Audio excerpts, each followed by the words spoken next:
Oi, tudo bem? Hoje eu vim convidar você para fazer um passeio pela história do cinema mundial comigo.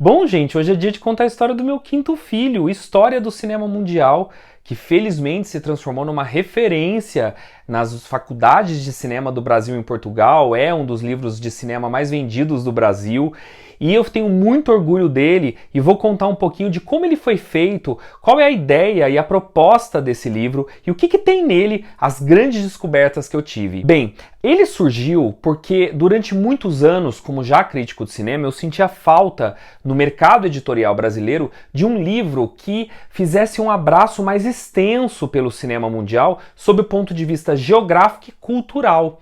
Então eu queria pesquisar mais quais eram os grandes filmes de cinematografias que a gente conhece muito pouco, como a africana e a da Oceania. E aí surgiu o projeto e eu fiquei 4 anos pesquisando e assistindo muitos filmes para trazer uma lista que tem para lá de 1.200 filmes que eu considero essenciais na história do cinema para você assistir. Mas eu vou falar um pouquinho dos capítulos para você. O livro é dividido em 3 partes e a primeira parte vai falar da indústria. Então eu começo, claro, falando de Hollywood.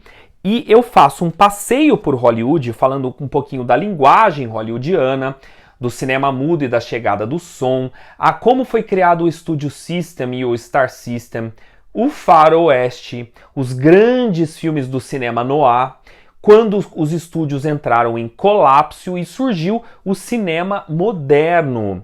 Aí, a nova Hollywood com filmes maravilhosos como A Primeira Noite de um Homem e Bonnie e Clyde, e a era dos blockbusters que começa com Star Wars. O capítulo também dedica, claro, aos grandes diretores autorais e por que os seus filmes são espetaculares, como Tarantino, como David Lynch e, claro, o Deus Supremo Stanley Kubrick. O capítulo 3, porque o primeiro fala do nascimento do cinema e todas as tentativas de se formar o cinema, né? E depois vem o capítulo de Hollywood. O terceiro fala sobre Chinawood, que é a tentativa da indústria cinematográfica chinesa, que eu falo um pouquinho também, eu já mencionei sobre ele no livro Poder Suave, que é a minha obra anterior.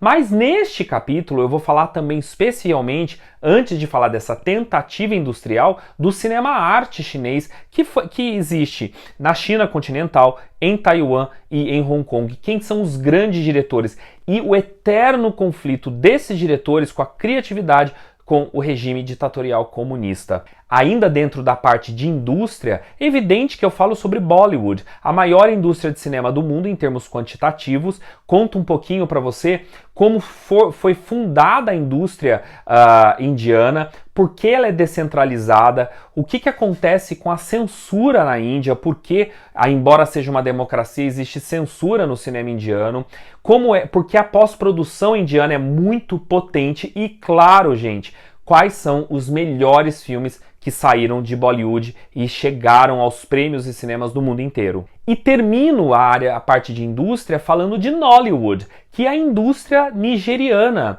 Você sabia que a Nigéria tem uma indústria cinematográfica que nasceu do VHS, ou seja, filmes que eram produzidos a toque de caixa em muito numerosos para atender uma demanda doméstica? Sabe por que não foi para salas de cinema? Tem a ver com os blackouts de eletricidade. E eu cito vários filmes muito legais de Nollywood que você aqui no Brasil pode ver também. Depois, a segunda parte do livro vai falar dos chamados movimentos cinematográficos, que foram aqueles momentos na história do cinema tão marcantes que influenciaram não só a cinematografia do país para sempre, mas do mundo. Eu começo falando das vanguardas francesas, que foram os movimentos artísticos que aconteceram anos depois do surgimento do cinema lá na França. Você sabia que o cinema teve grandes filmes do movimento impressionista, dadaísta, surrealista e o realismo poético francês?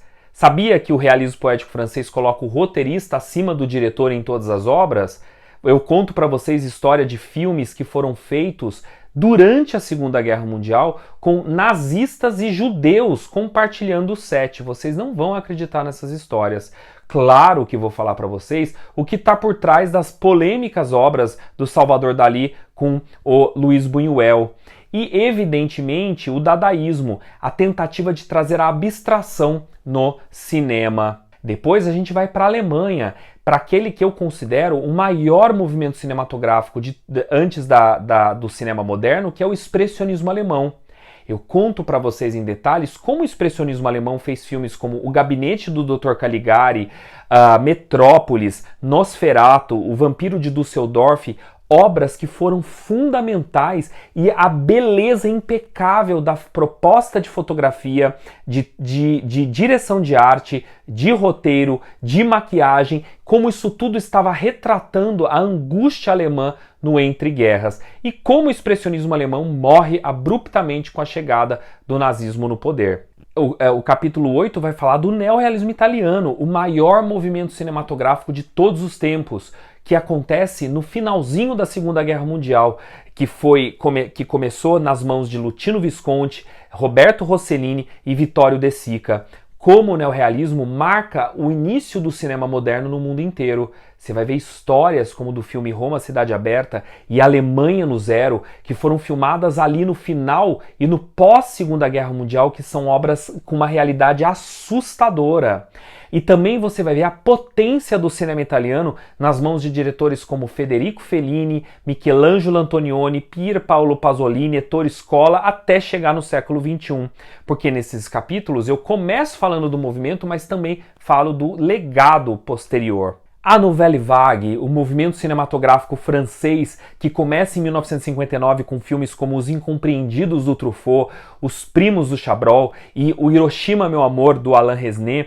Então eu vou contar um pouquinho como a Nouvelle Vague vai remodelar o cinema do mundo inteiro, inclusive os filmes dos estúdios americanos, a beleza do cinema francês da época, que acaba retomando o orgulho nacional, o cinema como orgulho cultural nacional, a importância da Cahiers du Cinéma, que é a revista de cinema mais importante do mundo, e o legado da Nouvelle Vague no cinema francês que nós tanto gostamos nos dias de hoje. E eu termino esse capítulo com o mais importante movimento cinematográfico do Hemisfério Sul. Qual é? O cinema novo brasileiro. Sim, o cinema novo brasileiro é o movimento mais premiado, o movimento mais visto e mais cultuado e estudado nas escolas de cinema do mundo do Hemisfério Sul.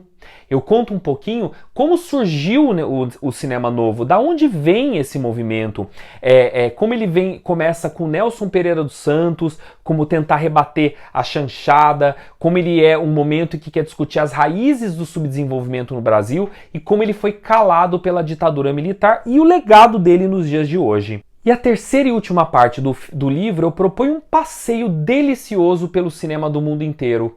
E aí eu começo pela Europa, pela cinematografia do cinema russo e soviético, a montagem intelectual russa de diretores como Dziga Vertov e Sergei Eisenstein, o leste europeu, o cinema nórdico dos mestres Ingmar Bergman e Lars von Trier, o Reino Unido e a Europa centro-ocidental, portanto, Portugal, Espanha, a Grécia, a França moderna, etc. O capítulo 12 a gente vai para a Ásia, então nós vamos fazer um passeio pelo cinema japonês, pelo poder do cinema japonês, pelo cinema coreano, da Coreia do Sul e, claro, do Oriente Médio, a potência do cinema tanto do Irã quanto de Israel, e como esses países, do seu jeito, tentam discutir as animosidades e as identidades culturais dos seus países. Um dos capítulos que eu tenho mais orgulho é o capítulo de cinema africano. Eu conto um pouquinho como surge o cinema africano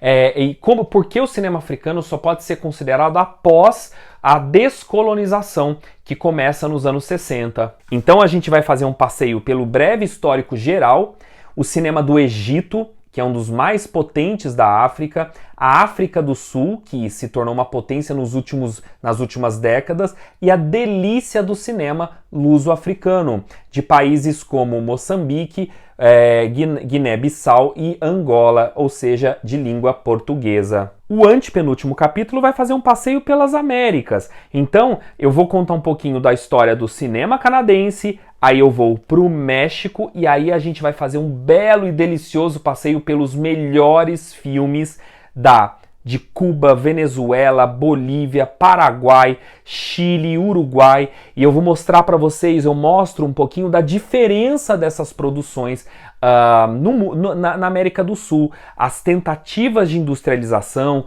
os filmes de coprodução, então eu dou dicas de filmes que vocês precisam colocar na lista. Outro capítulo que eu tenho muito orgulho é o do cinema da Oceania. Sim, o cinema da Oceania também é bastante potente e tem muitas fragilidades, especialmente o cinema da Austrália, por questão da proximidade do idioma com os Estados Unidos. Eu conto um pouquinho de todas as tentativas australianas de industrializar e por que elas foram mal sucedidas. Mas também eu trago quais são os melhores filmes feitos na Nova Zelândia, em Fiji, Papua Nova Guiné e Samoa. E por fim, eu faço um passeio breve, singelo e bem humilde sobre a história do documentário, porque é claro que o documentário merece um livro à parte, mas ali no capítulo final eu conto um pouquinho sobre algumas estéticas diferentes de documentário, a potência do documentário brasileiro nas mãos de documentaristas como o gênio Eduardo Coutinho,